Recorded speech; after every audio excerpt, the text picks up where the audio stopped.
Hey, welcome back. So we just finished watching 90 Day Fiance Before the 90 Days, Season 2, Episode 10. It's called Goodbye for Now. I thought it was a pretty good episode, actually. I would give it out of 10, 7.5. I think I gave last week's slightly higher. There was a bit more excitement last week, but this was a good one. I enjoyed it. I'll just go through the couples one by one and give my impressions of all of them. So John and Rachel got married, and it was nice. It was beautiful. John actually looked pretty good. He's like trimmed down his beard. It's not as raunchy looking. And Rachel looked pretty. She was wearing makeup, which who knew, right?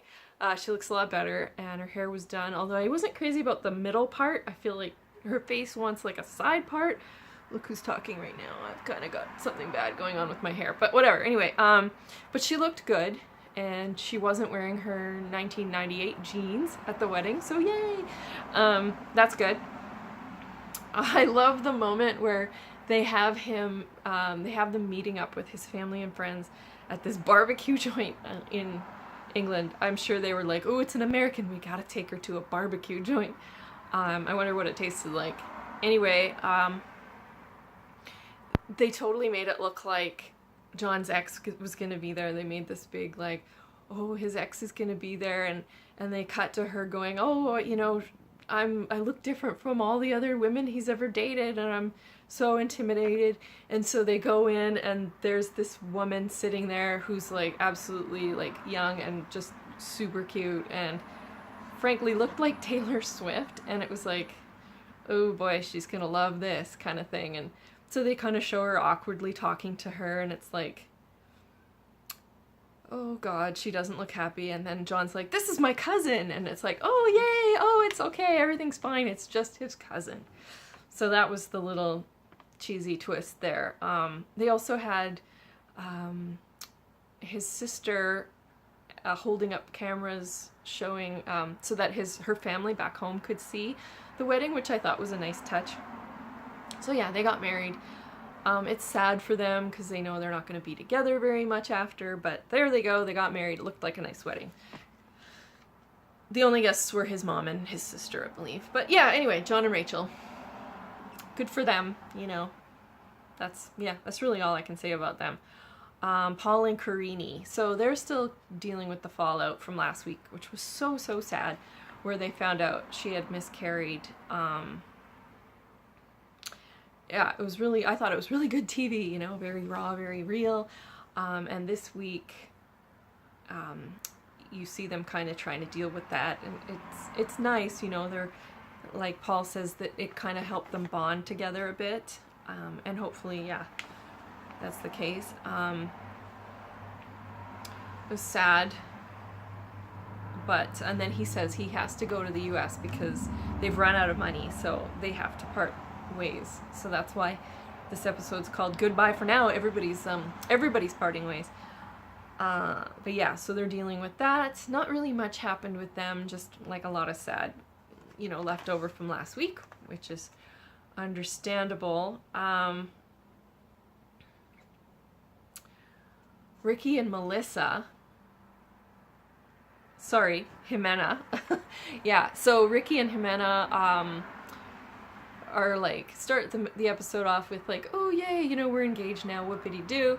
And then, of course, there has to be some kind of drama. Ricky's ex texts Jimena and says, oh, he's not serious about you. So she's all upset about this, and then she confronts him, and he says he had to tell her that because something to do with custody, blah, blah, blah.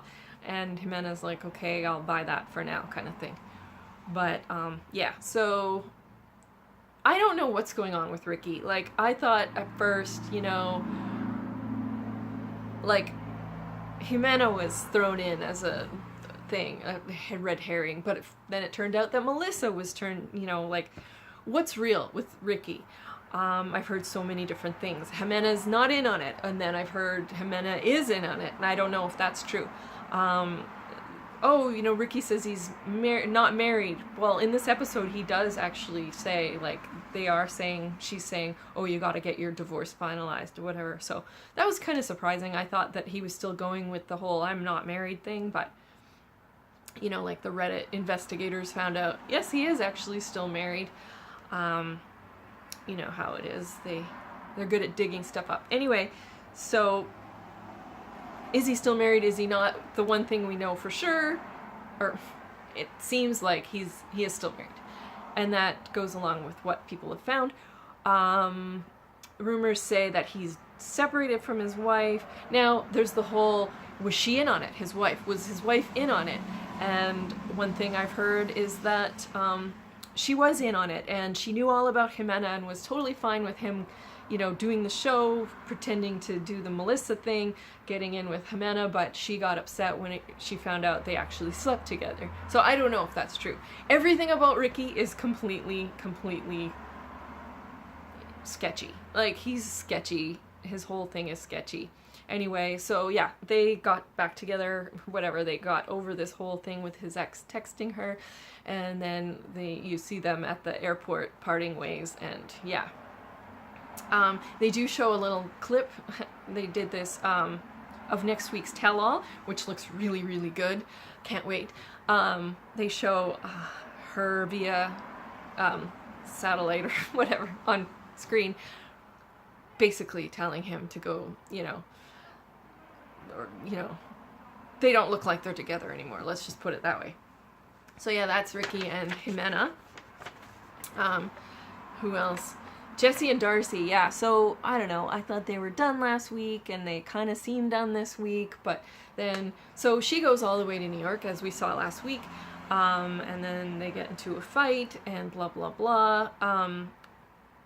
They both end up at the same hotel, of course, and at the end of the episode, has her saying, you know, because they had separate rooms, because they've broken up, it has her saying, oh, you know, we got intimate last night, and like, and then they show the producers, so Jesse, did you sleep with Darcy last night? What? No. He looked so unconvincing. I don't know if that's, you know, they are all about the drama, you know. I don't want any drama. Like, she's always like, don't want any turmoil, don't want any drama, and all she is about drama and turmoil. But you know what? I'm totally on Team Darcy, because Jesse is crazy. Like, Jesse is manipulative, he's a liar, he's like nuts. He's nuts. And she's annoying and clingy and whatever, but I think she genuinely, like, cared for him. He never did for her. I think he's even gone on, like, interviews or something, someone's podcast or something, and said, like, when he first saw her, when he picked her up at the Amsterdam airport, he was really disappointed in what she looked like and everything like that. I mean, she did finish getting her heel caught in the escalator, so maybe she wasn't at her best, but yeah, he had claimed that that was a real letdown. But anyway, so yeah, Tariq and Hazel, oh yeah, sorry, just to wrap up Jesse and Darcy, so yeah, are they split up? Did they sleep together? Nobody knows. It's a big mystery. Yeah, Tariq and Hazel, so he has to leave the Philippines, and she drops the bomb on him that after he leaves, she's gonna be homeless. So actually, you know, I have to say I like Tariq in this episode. He was pretty good. They did show them talking to Dean a little bit, and Dean, of course, was a bit of a dick and was like, oh, look at the engagement ring, that's her first cha-ching from Tariq. But anyway, so she tells Tariq that she's gonna be homeless, and he actually, like, he's, you know, he pulls out his phone, he's like, well, we're gonna fix that right now. And, you know, they don't show how long it actually takes, but that evening he gets her set up with an apartment in the hotel or whatever they're staying in. So starting the next day, she can actually stay there. So she won't be homeless. That's good. And then they split, you know, at the airport, whatever. She genuinely seems to care about him now, and that's probably because he's taking care of her, and, you know, like, I don't know. So we'll see how that goes. I'm still, you know, kind of shaking my head about last week's thing, like, oh, you know, she's bisexual, Dean says. Well, I don't know. I don't know how I feel about all that. Like, if it's true or not, I don't know. Anyway, So I'll just touch on Marta and Dia. Like, of course, oh, they show she's got to bring her mom to this restaurant. It's a big, I'm gonna drop a big bomb on you, Mom. And the bomb is, oh, I couldn't get the visa. Yeah, because Dia is a fake and didn't even bother to write her the letter because he's not a real person. He's not in Algeria. He's in Tunisia, according to, you know, internet gossip. He's actually some kind of prankster that has like a show or a YouTube channel or something like this where he catfishes people. I don't know. I'm probably getting that wrong, but he was never a real partner for her. Like, I don't know. This Milwaukee stripper. Like, can you get a worse match? Like, supposedly he's a devout Muslim, and she's like a stripper, she's Christian, and she has kids. So it's not the biggest catch for a devout Muslim anyway. But it's all fake, so it doesn't really matter. Yeah, so who do we have left? We have Angela and Michael. So, I don't know, it was kind of nice. Like, you could see them getting along. It was like, you know, they actually seemed to... She finally wore the dress matching his pattern, so they had the African patterns. He had the shirt, she had the dress, and they took pictures, which sounded like it was for, like, the government, you know, for the visa process to make it, to show that they were in Africa together. But she actually looked pretty damn good. Like, this is clothing that flatters her, you know, it's not everything hanging out. And she said something like, I have no sex appeal in this outfit. Well, it's not the outfit, and, you know, whatever. But anyhow, so, yeah, so, and at the end they show, oh my god, has he drained her bank account? So apparently she had given him his card and been like, okay, take out $300 from the ATM in Nigeria. And he's gone, and apparently there are three $300 withdrawals, and that left her with $1 in her bank account. So she's back in the States. They show her, she's mad, and I can't remember if this is a preview of next week's episode. Maybe it is, maybe it isn't. It doesn't matter anyway. So her bank account's drained, and the producer, he wouldn't answer her phone calls, but he was with the producers, and the producers made him talk to her. So, yeah. Is that real? Did he really do that? Who knows, right? So anyway, that'll be interesting.